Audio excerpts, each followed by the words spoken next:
Na semana passada, iniciamos falando a respeito de obediência e preguei a mensagem intitulada O Evangelho da Obediência.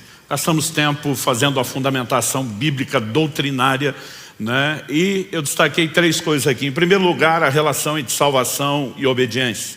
Depois nós vimos a obediência na vida cristã, depois de passarmos pela porta ao longo de todo o caminho.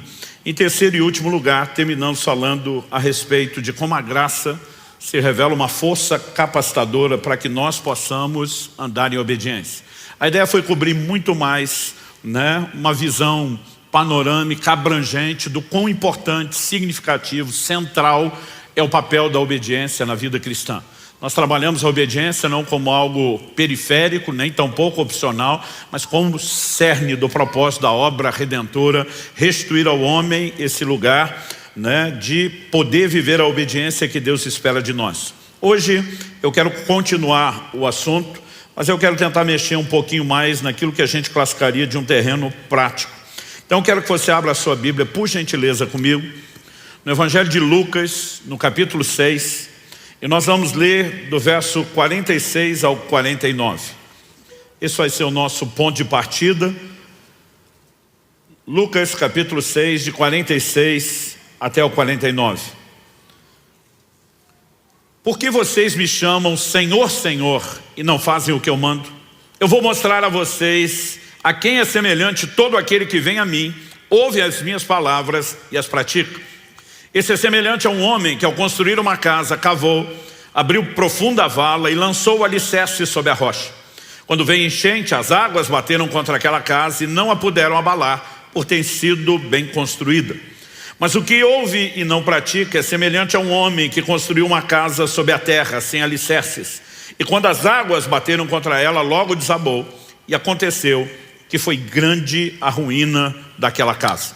Meu Deus, suplicamos graça, favor, a liderança do Teu Espírito Santo na condução, na exposição, na aplicação das verdades da Tua Palavra. E nós oramos que o Senhor possa trazer de fato entendimento espiritual, iluminar os olhos do nosso coração, do nosso íntimo. E nós clamamos que a Tua Palavra, ó Deus, não apenas traga a informação, mas ela venha fazendo aquilo que faz muito bem. Ela é como espada afiada de dois gumes. Ela penetra ao ponto de dividir alma e espírito, juntas e medulas, e é apta para discernir os intentos do coração.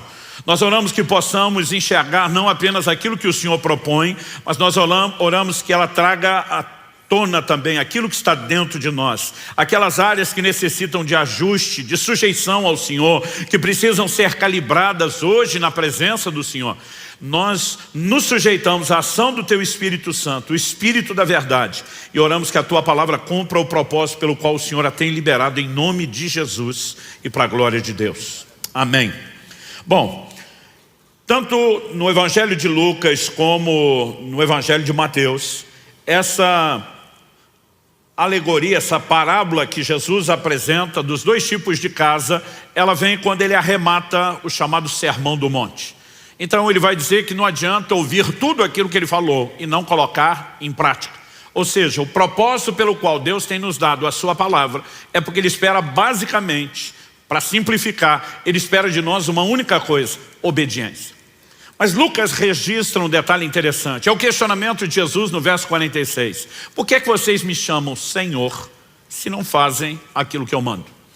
Nós afirmamos aqui na semana passada que a salvação depende do reconhecimento do senhorio de Cristo. Paulo diz em Romanos, no capítulo 10, nos versículos 9 e 10, se no teu coração creres que Deus ressuscitou a Jesus dentre os mortos e com a tua boca confessares a Jesus como Senhor, será salvo. Porque com o coração se crê para a justiça, com a boca se faz confissão a respeito da salvação.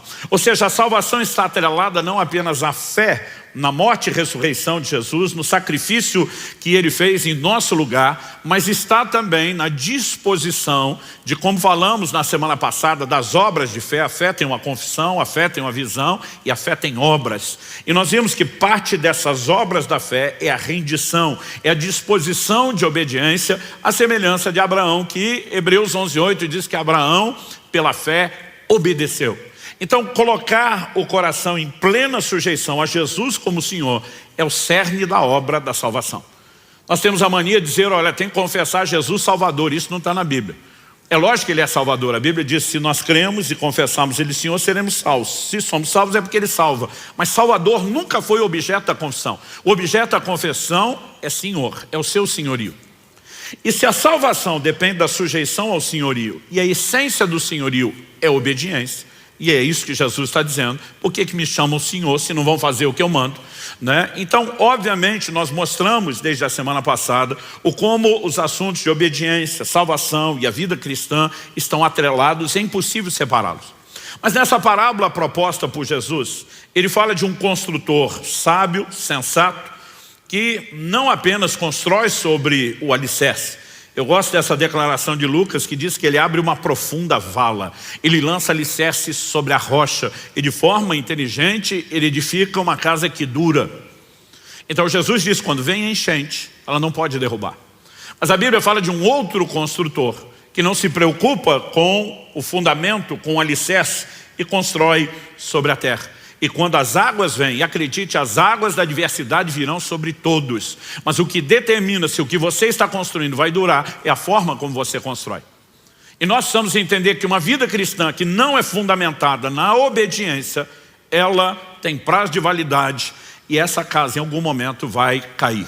Então Jesus está dizendo, não se iluda. Ou você me leva a sério, obedecendo o que eu estou propondo, ou você está enganando a você mesmo, e é só uma questão de tempo, a casa vai cair. O chamado que nós recebemos à obediência é um chamado a uma obediência plena, completa. E o título da minha mensagem hoje é Obediência Total. E quero usar essa expressão, obediência total, porque muitas vezes nós relativizamos a obediência. E essa é uma forma como acabamos nos enganando.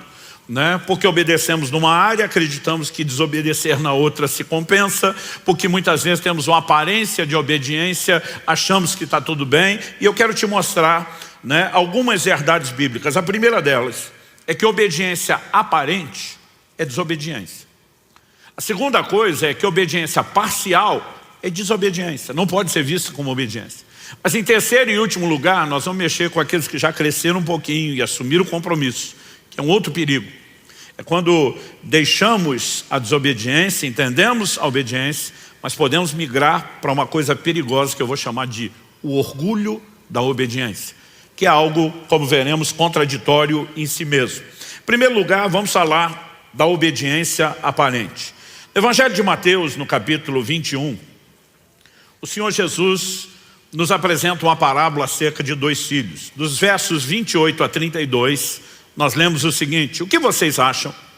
Um homem tinha 2 filhos. Chegando seu primeiro, disse: filho, vá hoje trabalhar na vinha. Ele respondeu: não quero ir. Mas depois, arrependido foi. Dirigindo-se ao outro filho, o pai disse a mesma coisa. Ele respondeu: sim, senhor, mas não foi. Qual dos 2 fez a vontade do pai? Eles responderam: o primeiro. Quando Jesus propõe a parábola, ele está falando de algo que todo mundo entendia. Os filhos cresciam trabalhando, servindo, não apenas em tarefas domésticas. O sustento era tirado da terra, Tão logo tinham força, disposição, em níveis diferentes, já estavam envolvidos nessas responsabilidades. Então Jesus está falando de algo que todo mundo sabe. Agora o pai fala para um filho: vá trabalhar. E ele enfrenta o pai. A atitude inicial de rebeldia: não quero, não vou. Mas depois o coração arrepende e ele vai. Então aparentemente o primeiro é o rebelde. O segundo não. Aparentemente é obediente. Sim, senhor. Mas o segundo não foi. E aí Jesus diz: quem fez a vontade? A turma responde: o primeiro. E aí Jesus diz: pois é, obediência não é a resposta inicial, não é a encenação do seu comportamento, é o que no final das contas você fará com a ordem que foi dada. Mas por que é que Jesus está dando essa ilustração? Então ele continua e diz assim: então Jesus disse: em verdade lhes digo que os publicanos e as prostitutas estão entrando no reino de Deus primeiro que vocês. Porque João veio até vocês no caminho da justiça e vocês não acreditaram nele. No entanto, os publicanos e as prostitutas acreditaram. Vocês, porém, mesmo vendo isso, não se arrependeram depois para acreditar nele. Então Jesus basicamente está dizendo o seguinte: da mesma forma, vocês olham para os publicanos e as prostitutas, eram os piores rótulos de pecadores e mesmo de um comportamento reprovável diante da sociedade da época. Ele diz: eles vão entrar primeiro do que vocês no reino. Por quê? Eles são aqueles, quando a mensagem de Deus chega, eles dizem: não quero. Não quero obedecer, não quero submeter, quero fazer minha vontade, quero pecar, quero aproveitar, não quero. Mas em algum momento, quando existe arrependimento e sujeição, eles acabam fazendo o que Deus esperava. Embora o comportamento inicial fosse de rebeldia, a obediência encontrou lugar e espaço na vida deles. Vocês não. Os religiosos estão o tempo todo diante da palavra dizendo sim, Senhor, mas não faz aquilo que está sendo mandado. Então vocês não têm aparência de rebeldia, vocês têm aparência de obediência, mas a vida de vocês não expressa obediência. No final das contas, vocês jogam o jogo de encenar obediência, mas encenam uma obediência que não é praticada. E acredito que esse é o problema de todo aquele que é ouvinte da palavra. Porque Jesus está falando daquele que ouve as suas palavras e decide praticar ou não. Nós não estamos falando de um nível de rebeldia, aquela pessoa que diz para Deus, não quero nem te ouvir. Está falando de alguém que chega ao ponto de ter uma certa aparência de piedade e dizer, vamos lá ouvir o que Deus tem. Só que não faz nada a respeito disso. Aliás, em Tiago, no capítulo 1, no verso 22, a Bíblia classifica esse tipo de gente como alguém que engana-se a si mesmo. Primeiro, ele não engana a Deus, que Deus está vendo todas as coisas. Ele pode até enganar algumas pessoas, mas a Bíblia mostra que no final das contas ele está se enganando. Tiago capítulo 1, vou ler de 22 a 25, diz assim, sejam praticantes da palavra e não somente ouvintes, enganando a vocês mesmos. Porque se alguém ouvinte da palavra e não é praticante, assemelha-se àquele que contempla o seu rosto natural no espelho, pois contempla a si mesmo, se retira e logo esquece como era a sua aparência. Mas aquele que atenta bem para a lei perfeita, a lei da liberdade, eu amo essa expressão, né? Eu de vez em quando tenho que lidar com os crentes que quando você está cobrando obediência, posicionamento, compromisso, você diz, seu evangelho é pesado. Eu normalmente digo, pesado para você que não quer compromisso. Porque não é o que 1 João 5,3 diz. A Bíblia diz que os seus mandamentos não são pesados. Aliás, nós falamos semana passada de uma capacitação para a obediência. Essa lei é chamada de lei da liberdade. Porque liberdade não é aquilo que você quer para fazer o que gostaria e quebrar sua cara. Liberdade é entrar no lugar em Deus, onde você preserva o relacionamento com Ele, onde você vive as bênçãos que são resultantes da obediência empoderada por Ele e ainda assim não apenas vive a alegria circunstancial do resultado, mas a essência do cumprimento do propósito. A lei não foi dada da parte de Deus para nos prender, foi dada para preservar aquilo que o diabo deseja roubar de nós através da desobediência. Que isso fique claro, mas vamos voltar aqui.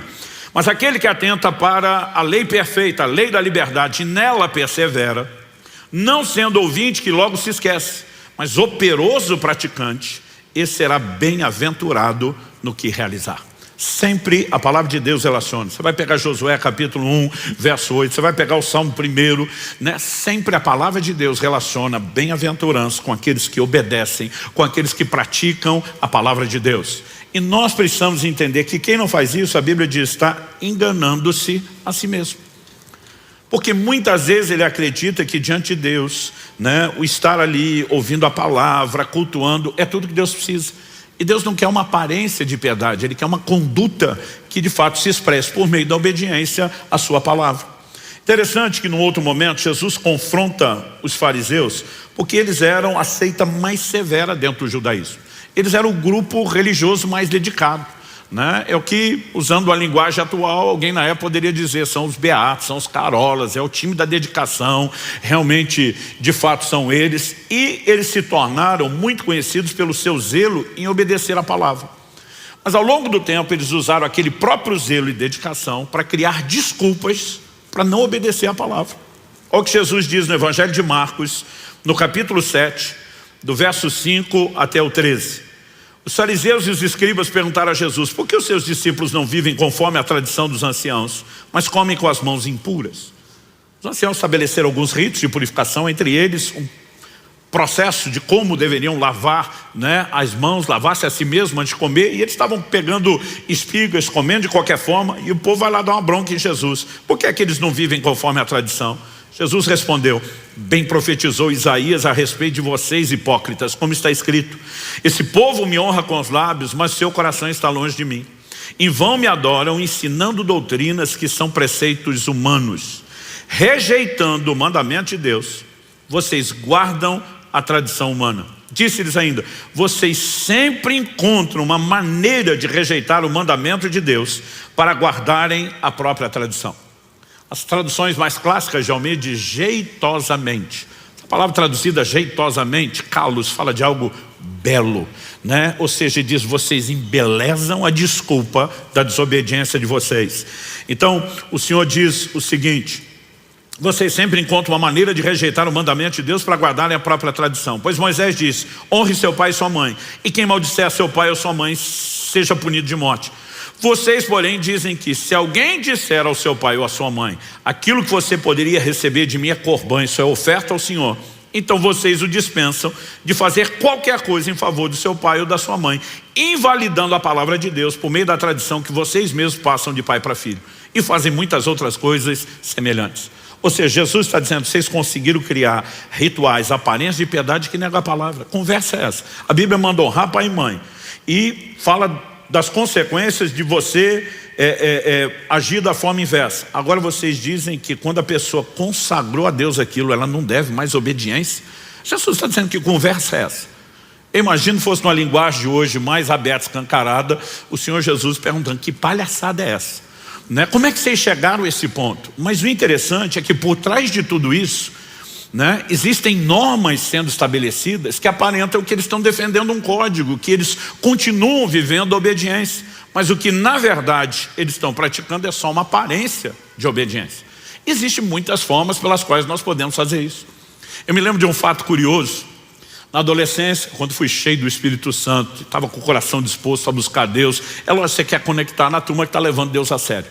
É muito melhor você estar acompanhado dessa turma dos que não estão levando Deus a sério. E acredite, dentro da igreja pode ter de tudo.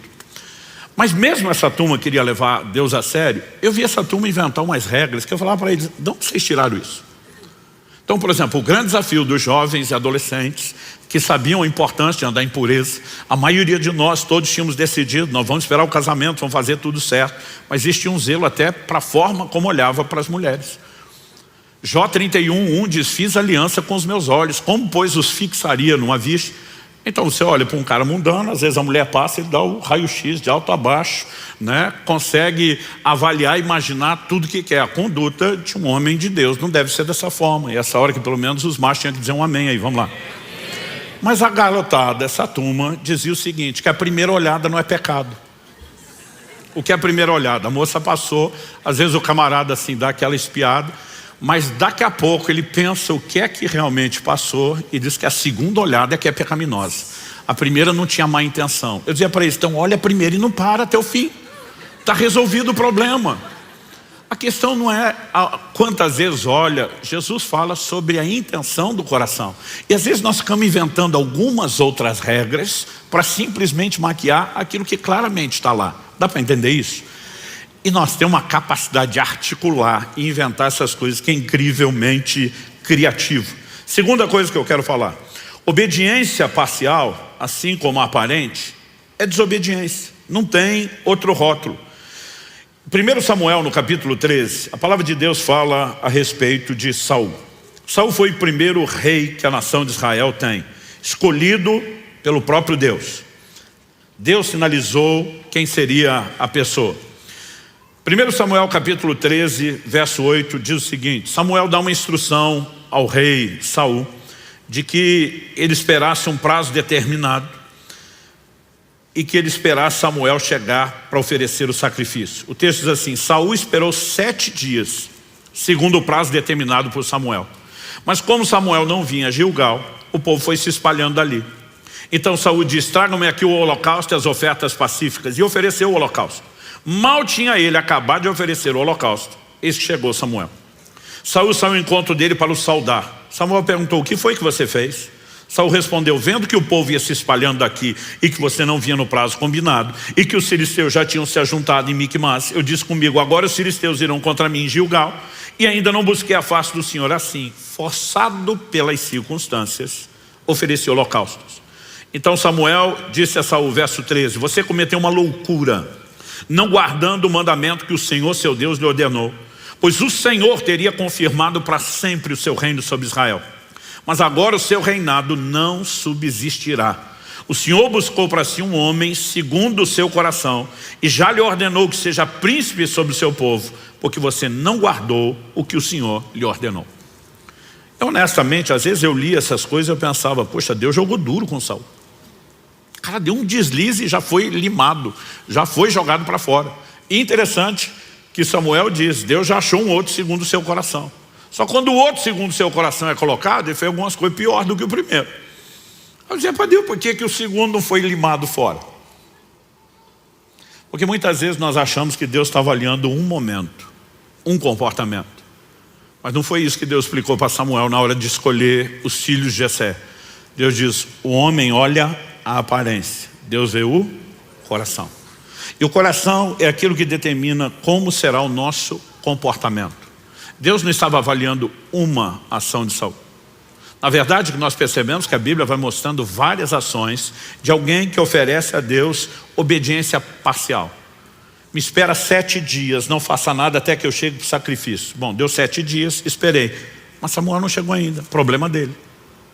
Eu obedeci uma parte, ele devia ter se esforçado na dele. As pessoas que praticam obediência parcial, elas sempre têm alguma coisa dentro delas para justificar a relativização, a compensação. É quase como se fosse mais ou menos assim, obedeci nessa área, tudo bem se eu desobedecer na outra, porque um pelo outro, e esse aqui é mais importante, eu acho que no final meu saldo está bem. E não é dessa forma que Deus olha. Em Tiago, no capítulo 2, nos versos 10 e 11, a Bíblia diz, pois quem guarda toda a lei, mas tropeça em um só ponto, se torna culpado de todos. Porque aquele que diz não cometa adultério, também ordenou não mate. Ora, se você não comete adultério, porém mata, acaba sendo transgressor da lei. Então, de alguma forma, às vezes a gente fica relativizando e a gente diz, não, mas se eu fiz isso aqui, aquilo cabe. E a obediência parcial, ela é considerada por Deus desobediência. Eu acho interessante como a mentalidade das pessoas processam as coisas. Por exemplo, para nós, aliás, a gente olha na própria sociedade, pregando o evangelho para muita gente presa, condenada, você vê que uma das coisas que mais gera culpa na mente e no coração do homem, normalmente diz respeito ao homicídio. Mas ao longo da história, nós já tivemos momentos onde, diante dos escrúpulos das pessoas, mesmo daqueles que não eram muito tementes a Deus, não, existiam algumas coisas que tinham um peso maior. Uma delas, que infelizmente a nossa sociedade está programando todo mundo para aceitar, é que o adultério está tudo bem. Mas, por exemplo, por que Abraão faz um acordo com Sara, sua esposa, e diz, olha, onde a gente chegar, você vai dizer que é minha irmã e não minha esposa. Porque ele diz, você é uma mulher muito bonita, vão querer você, e para ficar com você vão me matar. Por que queriam matar Abraão? Porque se a mulher tem marido, ninguém pode ficar com ela, mas se tiver viúva, pode. Então olha a cabeça dos caras. Adulterar não, matar tudo bem. Porque pelo menos depois que a gente matar o cara, a gente cometeu um pecado menor, mas o pecado maior, que é o adultério, nós não vamos cometer. Hoje em dia, as pessoas olham para o adultério como o pecado menor e o homicídio maior, mas a relativização continua. Só que a Bíblia está dizendo, o mesmo Deus que ordenou uma coisa, ordenou outra. Quando você tropeça num, você tropeçou em todos, não adianta relativizar. Mas de alguma forma você olha para Saul e você vai perceber isso o tempo todo. Vá comigo para 1 Samuel capítulo 15. E de novo a Bíblia vai falar a respeito de Saul. E a Escritura nos mostra o como de fato aquilo era uma conduta recorrente. 1 Samuel 15, eu vou começar no verso 1. Samuel disse a Saul, foi a mim que o Senhor enviou para ungir você como rei sobre Israel, o povo dele. Agora ouça as palavras do Senhor. Em outras palavras, você lembra do início? Que Deus me usou para levantar você, escolher você, que tudo que eu falei da parte de Deus tem acontecido, se mostrou fiel. Então, presta atenção. Ele diz o seguinte, verso 2. Assim diz o Senhor dos Exércitos, castigarei Amaleque pelo que fez a Israel, colocando-se no caminho de Israel quando ele saía do exército, do Egito. Está lá em Êxodo no capítulo 17. Portanto, vá e ataque os amalequitas, destruindo totalmente aquilo que eles tiverem. Não poupe ninguém. Mate homens, mulheres, meninos e crianças de peito, bois, ovelhas, camelos e jumentos. Aqui nós chegamos a uma medida extrema de juízo, o que normalmente não acontece de imediato. Se você lembrar de Gênesis 15, Deus diz para Abraão, olha, a sua descendência vai ser peregrina em terra alheia durante 400 anos. Eles serão reduzidos à escravidão. Antes que eu os tire, Deus não usa o nome Egito, mas está falando de lá. Antes que eu os tire e os traga de volta a Canaã, que eu te prometi. Por que Deus está dizendo que precisaria tanto tempo deles fora antes de trazê-los? O Senhor diz assim, porque a medida da ira dos cananeus não encheu. Eles são rebeldes, são desobedientes, eu vou julgá-los. Mas Deus está dizendo, a minha longanimidade não esgotou. Então eu ainda vou dar mais 400 anos de misericórdia para que se arrependam. Como eu, Deus presciente, sei que não vão arrepender. No final disso, o juízo vem e vem com tudo. A mesma coisa com os amalequitas. Eles não foram julgados imediatamente pelo que fizeram.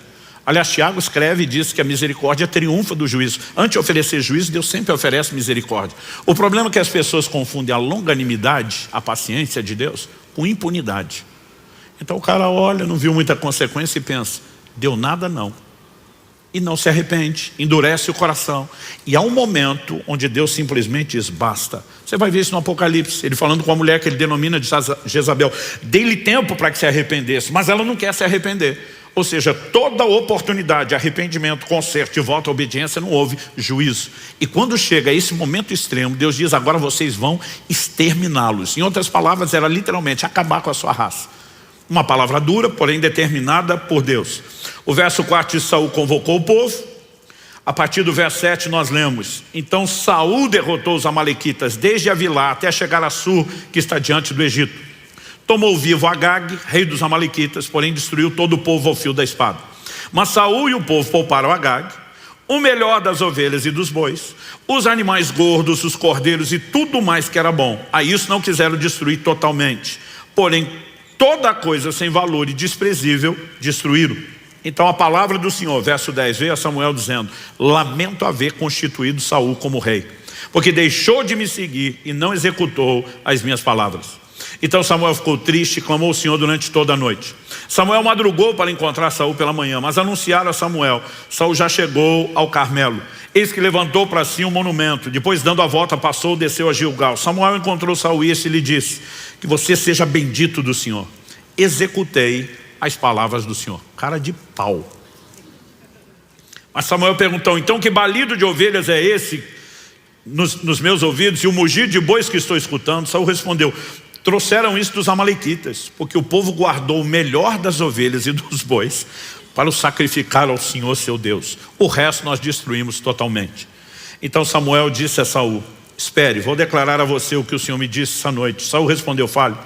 Samuel continuou, não é verdade que mesmo sendo pequeno aos seus próprios olhos, você foi colocado por cabeça das tribos de Israel? O Senhor o ungiu como rei de Israel. O Senhor o enviou esse caminho e disse, vá e destrua totalmente esses pecadores, os amalequitas, e lute contra eles até exterminá-los. Por que então você não deu ouvidos à voz do Senhor, mas se lançou sobre o despojo e fez o que era mal aos olhos do Senhor? Então Saul disse a Samuel, pelo contrário, dei ouvidos à voz do Senhor e segui o caminho pelo qual o Senhor me enviou. Eu trouxe Agag, o rei de Amaleque, e destruí totalmente os amalequitas. Mas o povo pegou o despojo das ovelhas, dos bois, o melhor do que estava destinado à destruição, para oferecer ao Senhor, seu Deus, em Gilgal. Interessante essa expressão que aparece aqui, destinada à destruição, é a palavra hebraica Sherem. É a mesma usada quando Deus diz para Josué, quando vocês conquistarem Jericó, ninguém pegue nada, o ouro, o tesouro, a prata são consagrados a Deus. O resto, Xerém. A palavra Xerém significa consagrado à destruição. Então muitas vezes é traduzido como condenado. É uma expressão difícil, mas é uma consagração que se faz a Deus, porém a destruição. E Deus tinha determinado que os amalequitas eram o quê? Xerém. Não tinha que pegar despojo. Não era para desfilar com Acabe vivo, para tentar mostrar. Era uma parte da cultura, humilhar o rei que foi conquistado. Então Saul precisava daquilo, mas ele desobedece a Deus em todos esses detalhes. Mas o pior é que o cara de pau fica dizendo, não, eu fiz o que Deus pediu. E essa aparente desobediência é só porque aqui nós temos motivos para honrar a Deus. Mas o que é honrar? Era pegar um animal bom e sacrificar e matar. Se matasse antes, não era a mesma coisa? Mas de alguma forma não era esse o interesse. Olha o que diz o verso 22. Porém Samuel disse, e aqui precisa chamar minha sua atenção, será que o Senhor tem mais prazer em holocaustos e sacrifícios do que no obedecer a sua palavra? Eis que obedecer é melhor do que o sacrificar, e ouvir melhor do que a gordura de carneiros. Nós lemos esse texto semana passada. Porque a rebelião é como o pecado da feitiçaria, e a obstinação é como a idolatria e o culto a ídolos do lar. Por você ter rejeitado a palavra do Senhor, também ele o rejeitou como rei. Os israelitas entendiam o forte zelo revelado de Deus contra toda idolatria e contra toda feitiçaria. Ele está dizendo, a rebelião é igualzinho. Da mesma forma que o feiticeiro se expõe à ação demoníaca, o rebelde e o desobediente também. Aliás, nós precisamos entender isso, que a nossa força ou autoridade contra o reino das trevas está atrelada à nossa disposição de obediência e sujeição a Deus. Tiago capítulo 4, você vai ler lá a declaração: sujeitai-vos, portanto, a Deus e resistir o diabo e ele fugirá de vós. Tem crente tentando praticar só o resistir o diabo, sem praticar o sujeitai-vos a Deus. Agora, você só pode exercer autoridade quando está submisso à autoridade. Aquele centurião romano que vem pedir que Jesus cure o seu servo, ele diz assim: eu sou um homem sujeito à autoridade e tenho homens debaixo da minha autoridade. Ou seja, falando na cadeia de comando do exército, ele está dizendo o seguinte: se eu sou major, tem coronel, né, tem generais, tem patentes acima de mim, eu sou sujeito a eles. Mas eu também tenho gente debaixo de mim.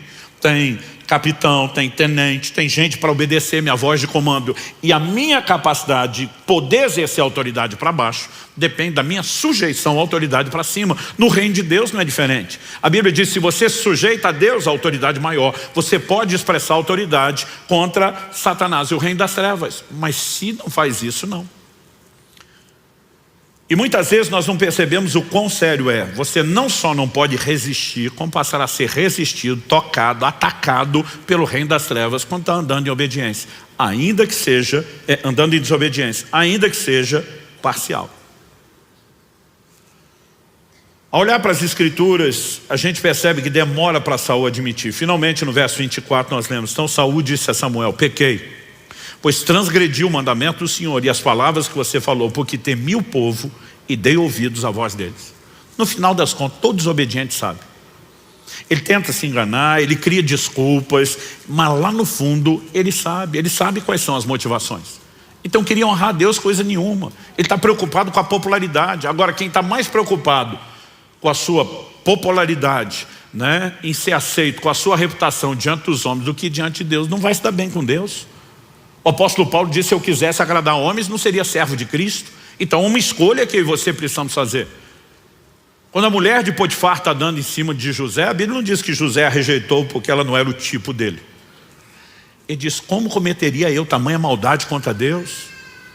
Aliás, quando você pensa um cara de posição como Potifar, posição social, riqueza e tudo, numa época em que casamento não acontecia por uma história meramente romântica, ele certamente tinha aquela dona do lado dele. Mas José está dizendo: eu não vou fazer algo contra Deus. Eu estou mais preocupado em me dar bem com Deus do que com a senhora ou com qualquer pessoa aqui na terra. Sabe, algo precisa ser resolvido no nosso coração. Obediência é fruto de um entendimento. Nós estamos debaixo do senhorio de Cristo. Ele nos governa e ponto final. Isso não pode ser relativizado. Mas toda tentativa de uma obediência, né, parcial. Interessante que nesse momento, quando Saul peca e Samuel o confronta, ele diz: fica aqui comigo, me honra diante do povo. Ele está preocupado em manter a reputação. Ele não está nem aí que ele vai perder o reino que Deus anunciou. Você não vê ele chorar, se humilhar. É a grande diferença de Davi. Ah, pastor, mas Davi também pecou e desobedeceu. É verdade, mas quando pecou, você vê no Salmo 51 ele dizer: contra ti, e contra ti somente eu pequei. Por que Davi abandona Jerusalém na revolta de Absalão? Ele dá um perdido no reino. Ele está agindo como quem diz: eu até mereço perder isso tudo, fui eu que quebrei o princípio, né? Mas de alguma forma o que você vê é que a preocupação de Davi era mais com a reputação diante de Deus do que diante dos homens. Mical, filha de Saul, que é de outra escola, critica ele quando ele está dançando diante do Senhor e diz: você não se portou como rei diante das pessoas. Davi está dizendo: eu estou lá preocupado com o que as pessoas acham, eu estou preocupado com o que ele pensa de mim. Então essa forma de pensar e lidar vai nos levar a decidir como é que nós vamos andar diante de Deus. E obediência parcial é desobediência, não tem outro nome. Ela é algo interesseiro, ela é algo egoísta. Então eu seleciono o que eu acho que me convém, eu adapto, né, aquilo que está de acordo com a minha vontade. Gente, Deus dá um comando para Elias quando Elias desiste do ministério. Deus diz: ok, eu quero que você unja 3 pessoas. Isso está lá em 1 Reis 19:15. Você vai ungir Eliseu, filho de Safate, profeta em seu lugar. Você vai ungir Azael, rei da Síria. E você vai ungir Jeú, rei de Israel. O que o Elias fez? Foi lá e ungiu só Eliseu. Nunca ungiu os outros que Deus mandou. Porque basicamente ele está dizendo, o que eu quero é cair fora. O Senhor já falou, quem é o substituto, eu unjo ele que resolve o problema. E quem teve que ungir os dois reis foi Eliseu. Azael, a menção de Azael sendo ungido rei por Eliseu está em 2 Reis 8, de 7 a 13. E a menção de Jeú sendo ungido rei sobre Israel por Eliseu está em 2 Reis 9, de 1 a 3. De alguma forma Elias diz, eu quero garantir ao meu lado. Toda obediência parcial, ela não reflete submissão e Deus trata de uma forma diferente. Então não adianta eu e você relativizarmos isso. Quem está entendendo? Amém. Mas, para aqueles de nós que começamos a crescer e amadurecer, e a obediência é um processo, é algo que se aprende. O livro de Hebreus nos diz lá no capítulo 5, e eu acho muito importante que a gente entenda isso. Hebreus capítulo 5. Nos fala a respeito de Jesus, nos versos 7 a 9, assim, ele, Jesus, nos dias da sua carne, tendo oferecido com forte clamor e lágrimas, orações e súplicas a quem o podia livrar da morte, foi ouvido por causa da sua reverência. Embora fosse filho, aprendeu a obediência pelas coisas que sofreu. Repita comigo, aprendeu a obediência. Não, com mais ânimo e vontade, vamos lá, aprendeu a obediência. O texto diz, aprendeu a obediência pelas coisas que sofreu e tendo sido aperfeiçoado, tornou-se o autor da salvação eterna para todos os que lhe obedecem. Aquele que aprendeu a obediência salva os que lhe obedecem. Essa frase aprendeu a obediência, ela deu nó na minha cabeça muitas vezes. E peraí, a Bíblia diz que Jesus nunca pecou. Pecado é desobediência. 1 João, capítulo 3, verso 4, diz que o pecado é a transgressão da lei, ou seja, a desobediência. Ele nunca pecou, ele sempre foi obediente. Como é que está dizendo que aprendeu a obediência? Nós precisamos entender que a obediência, ela poderia ser classificada em níveis distintos de maturidade. Aqui o texto não está dizendo que ele não sabia nada, ele está dizendo que ele está enfrentando uma situação que vai gerar conflito de vontades. Coração de Jesus no Getsemane. Se possível, passe de mim esse cálice. No entanto, eu não estou aqui para defender a minha vontade, seja feita a sua, não a minha. Há um conflito de vontade acontecendo para esse nível que ele não chegou antes. Paulo em Filipenses 2 vai falar de Jesus assim, foi obediente até a morte e morte de cruz.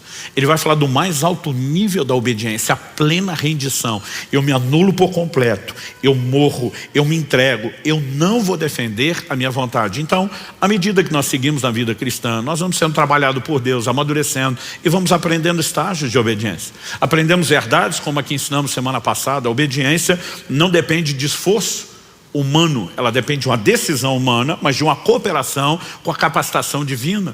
E à medida que vamos compreendendo não só o que tem que ser obedecido, mas a seriedade disso, os recursos de Deus, é lógico que a obediência ela se torna cada vez mais presente na nossa vida.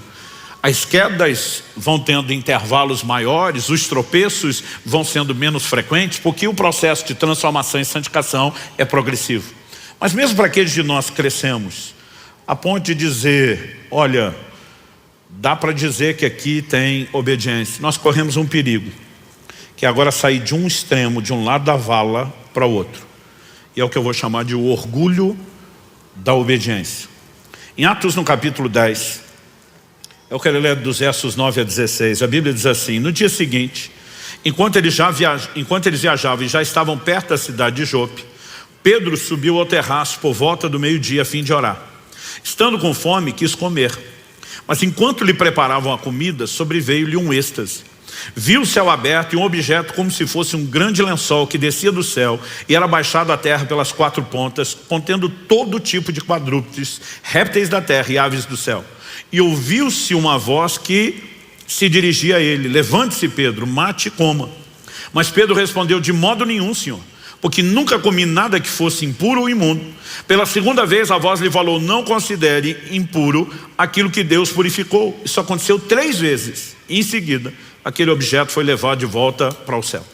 O apóstolo Pedro está chegando em Jope, está com fome, a turma resolve preparar, a comida, o almoço, mas a Bíblia diz que ele sobe ao terraço.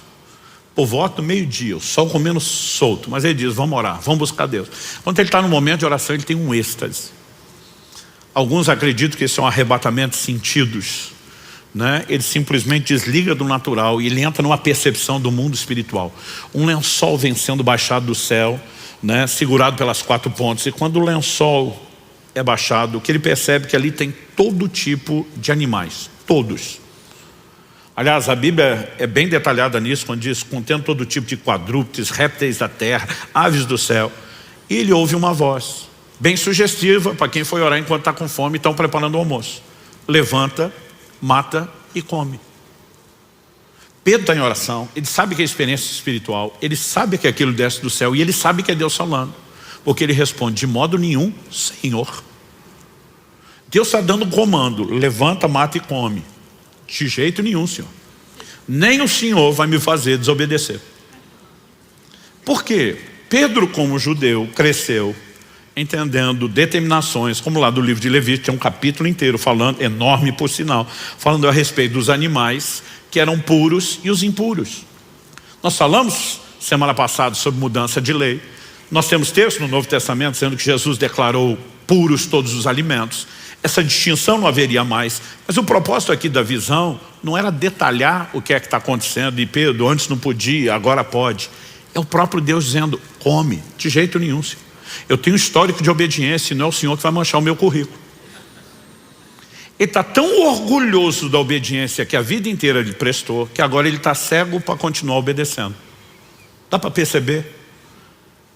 E sabe, eu costumo dizer que esse tipo de comportamento, ele acaba se tornando profundamente perigoso. Jesus falou a respeito disso em Lucas, no capítulo 18, de 9 a 14. Normalmente, a gente olha para os fariseus como se fosse só um bando de hipócritas. Eles não começaram como hipócritas. Eles começaram como um movimento zeloso de respeitar, obedecer a palavra, levar Deus a sério e se perderam no processo. Lucas capítulo 18, de 9 a 14. Jesus também contou essa parábola para alguns que confiavam em si mesmos, por se considerarem justos e desprezavam os outros. Então a parábola tem destino certo. Quem confia em si, se acha justo e ainda se compara a ponto de desprezar os outros, olhando com desdém, dizendo eu sou melhor do que você. Ele diz, 2 homens foram ao templo para orar. Um era fariseu, era o mais alto nível de um cara religioso. O outro era publicano, era o pior rótulo de pecador. O fariseu ficou em pé e orava de si para si mesmo. Eu amo essa definição de Jesus. Orava de si para si, porque com esse coração não está falando com Deus e Deus não está ouvindo essa oração. Orava de si para si mesmo dessa forma, ó Deus, graças te dou, porque não sou como os demais homens, roubadores, injustos, adúlteros, nem ainda como esse publicano. Jejuo 2 vezes por semana, dou o dízimo de tudo que ganho. Em outras palavras, eu sou o cara. Eu fico tentando imaginar o que é o publicano do lado dele, tendo que ouvir uma oração dessa. Senhor, eu te louvo que eu sou muito melhor que esse miserável do meu lado. Alguns de nós publicanos pensaria, publicano por publicano, pecador por pecador, já dava um couro no camarada do lado, dentro da casa de Deus. A Bíblia diz assim, o publicano estando em pé longe, nem mesmo ousava levantar os olhos para o céu, mas batia no peito dizendo, ó Deus, tem pena de mim. Outra tradução diz, misericórdia de mim que sou pecador. Digo a vocês que este desceu justificado para sua casa e não aquele. Porque todo o que se exalta será humilhado, mas o que se humilha será exaltado. Que esse texto seja devidamente entendido. Deus não está punindo o obediente para recompensar o desobediente. O assunto agora é humildade ou orgulho. E isso é o que está sendo abordado. Só que a Bíblia diz claramente que Deus resiste ao soberbo. Se tem algo que vai envenenar o relacionamento de qualquer pessoa com Deus, é o orgulho. E esse cara tem o orgulho da obediência. O senhor sabe que eu jejuo 2 vezes por semana, eu dou o dízimo de tudo, eu sou o cara. E quando você entra nesse modo de fazer o que deve, mas se gloriar por isso, você está desfazendo aquilo que fez. Porque a mesma Bíblia que mandou você fazer aquelas coisas, manda que você não se orgulhe. E quando você tropeça num ponto, você tropeçou em todos os outros. É como se não tivesse feito nada daquilo do qual você se orgulha. Aliás, o orgulho da obediência é contraditório. Porque não se trata de mérito. Nós falamos semana passada que a única forma de viver plena obediência é pela capacitação da graça. Então no final, se eu e você obedecemos, tem que haver em nossos corações uma atitude de quem reconhece. Se não fosse o Senhor, ainda que eu tenha tomado minha decisão, levado a sério minha responsabilidade, se não fosse o Senhor e os seus recursos, eu não teria chegado lá. Como é que eu vou me orgulhar de algo como se não tivesse feito aquilo com a ajuda de Deus? Segundo, além de ser contraditório, Jesus fala em Lucas, no capítulo 17, de 7 a 10, de um camarada que diz que merece uma medalhinha no peito, escrito servo inútil. Ele diz, depois que vocês fizerem tudo que foi mandado, vocês têm que se nomear servos inúteis, porque fizeram só o que tinha que ser feito. Em outras palavras, você não fez mais do que obrigação, está se orgulhando do quê? Então, nós precisamos entender que o orgulho da obediência é contraditório à ação da graça e faz a gente achar de alguma forma que isso não era a obrigação que nós temos que carregar. No entanto, quando eu olho para esses camaradas, eu fico me perguntando, será que eu e você? O fariseu ainda é mais fácil a gente dizer, não, esse aqui não era dos melhores não, mas você pega Pedro, um líder exemplar, uma das colunas da igreja, e o cara está dizendo para Deus, de modo nenhum, Senhor. Então a pergunta é, será que pode acontecer comigo, com você? A resposta é com certeza. Alguns anos atrás, eu tive uma experiência que me abriu a mente para perceber o quanto eu e você estamos vulneráveis a esse tipo de coisa. Logo nos primeiros anos da Alcance aqui em Curitiba, eu levei os homens do presbitério para um retiro de oração e jejum. As mulheres não podiam, a maioria dos filhos eram pequenos, então nós saímos só os homens, acho que eram 2 ou 3 dias. Durante esse nosso tempo de jejum e oração, alguém fez um comunicado numa época em que a internet era uma coisa complicada, né? Não me lembro se ainda estávamos no modo de escada, mas era complicado. Mas alguém falou assim, vocês estão sabendo que fulano de tal, falou o nome do ministro. Falou assim, o cara veio a público com um vídeo de uma confissão, admitindo que tropeçou, que caiu, que errou, está se afastando do ministério, está sendo exposto, né, a um tempo de disciplina. E alguém falou, ó, estou com o vídeo aqui. Falei, vamos assistir isso. E nós assistimos o vídeo. E quando terminamos de assistir o vídeo, eu falei para eles, escreva o que eu vou falar. A maioria de quem está perto de mim o suficiente sabe que se eu falar escreva, o negócio é muito sério e dificilmente não acontece, né? Porque eu só falo isso quando estou debaixo de muita convicção. Falei, escreva o que vai acontecer. E não estava falando por revelação de Deus não, era dedução. Eu falei, ele fez essa confissão com o líder do lado. O líder não está dando só apoio ao processo. Eu conheço o líder dele. O líder dele é jogo duro. E ele engoliu esse negócio a seco, porque não tinha muita opção. Mas ele não vai aguentar o processo. Só quando ele não aguentar, ele é o queridinho, ele é o popular, não o líder dele, conhecido por ser austero e duro.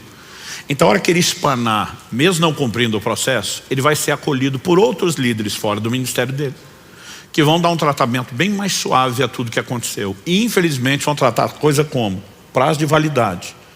Então eu acho que pelo que aconteceu, eles vão achar que 1 ano é pouco. Com 1 ano e meio, esse cara volta para o ministério como se o tempo resolvesse as coisas.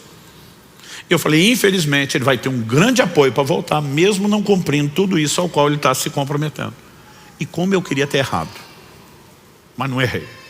Tudo que eu falei se cumpriu. 1 ano e meio depois, estou chegando numa outra cidade para participar de um evento. Vários dos nossos pastores, não só da Alcance Curitiba, os outros foram conosco para receber de Deus lá. E quando cheguei na cidade eu vi, não falei com ninguém, não comentei com ninguém, mas vi um outdoor anunciando um evento de restauração e celebração da volta daquele irmão ao ministério. Quando vi aquilo dentro de mim, fiz as contas, falei exatamente 1 ano depois, 1 ano e meio depois, tudo aconteceu como queria e a gente segue banalizando coisas que deveriam ter um pouquinho mais de consideração e ser tratado de forma mais importante. Mas não falei para ninguém, só pensei. E fui dormir, chateado com o que eu vi, mas fui dormir. Dia seguinte, quando acordei, o evento estava acontecendo num hotel, então eu lembro que eu estou passando pela área do café da manhã para me dirigir ao auditório. E o Ney, pastor da Alcance nosso em Irati, que eu brinco que ele é uma máquina de sonho profético.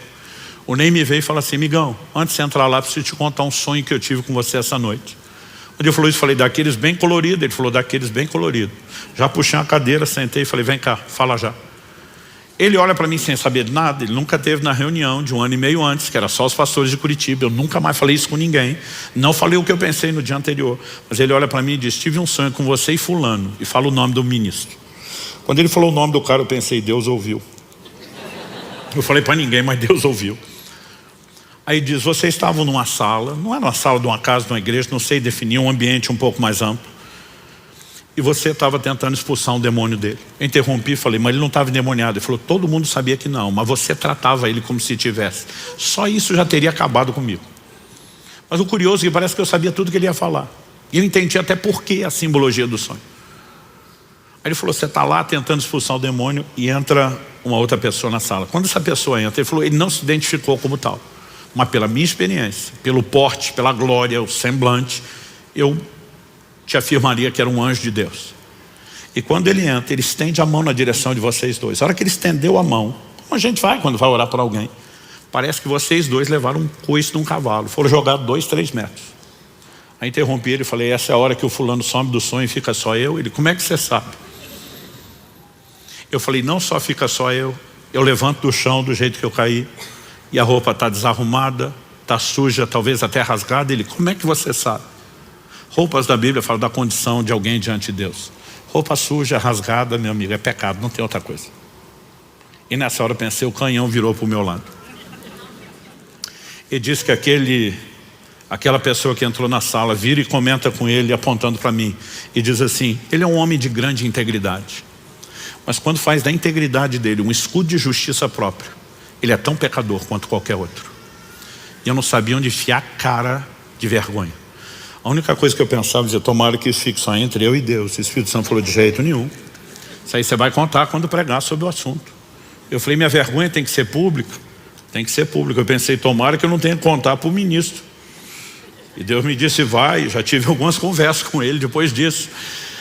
Porque muitas vezes não adianta eu e você termos o compromisso com Deus, a obediência, e entrarmos no modo do orgulho da obediência. Isso é contraditório.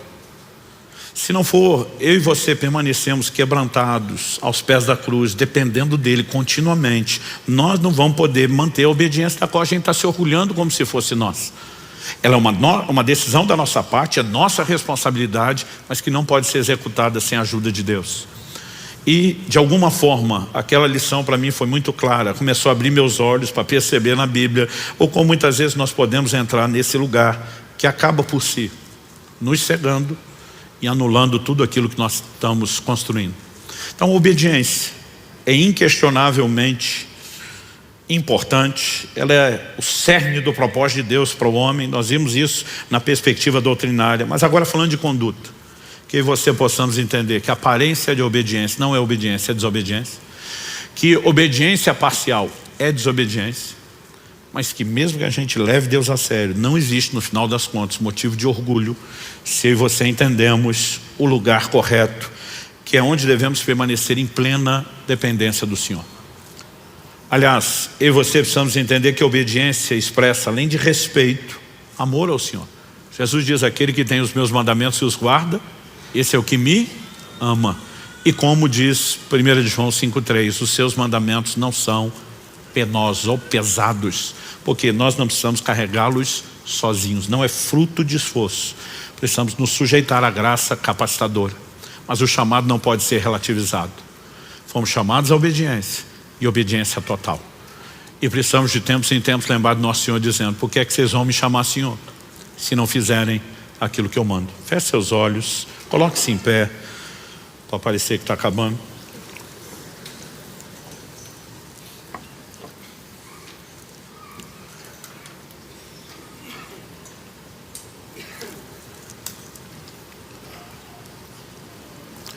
Meu Deus, nós reconhecemos que se o Senhor não vivificar a Tua palavra dentro de nós, sairemos apenas com um pouco mais de informação,